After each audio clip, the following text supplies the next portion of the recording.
நான் மீஷோவில் இந்த ஸ்டாண்ட் ஆர்டர் போட்டேன். வாங்க எப்படின்னு பார்த்துக்கலாம். இது நான் 240 ரூபான்னு ஆர்டர் போட்டேன்.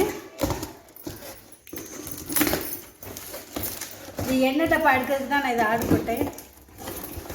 பாருங்க, இந்த ஸ்டாண்டு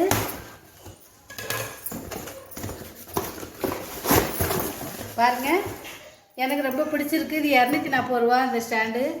கீழே மசாலா டப்பா அடுக்கிக்கிடலாம், மேலே எண்ணெய் டப்பா வச்சுக்கிடலாம். மீஷோவில் தான் ஆர்டர் போட்டேன். இது பாருங்கள், உங்களுக்கு தேவைன்னா வீட்டுக்குள்ளே பொருட்கள் எது வேணாலும் மீஷோவில் ஆர்டர் போடலாம். நல்லாயிருக்கும், சூப்பராக இருக்கும். பாருங்கள், இதில் எண்ணெய் அடுக்கிக்கிடலாம், இதில் மசாலா டப்பா அடுக்கிக்கிடலாம். எனக்கு ரொம்ப பிடிச்சிருக்கு. உங்களுக்கு தேவைன்னா ஆர்டர் போடுங்க. ஆனால் மீஷோவில் எது எடுத்தாலும் நல்லாயிருக்கும், குவாலிட்டியாகவும் இருக்கும். எனக்கு ரொம்ப பிடிச்சிருக்கு. நம்ம சேனலை சப்ஸ்கிரைப் பண்ணாங்க, சப்ஸ்கிரைப் பண்ணுங்கள், லைக் பண்ணுங்கள், ஷேர் பண்ணுங்கள்.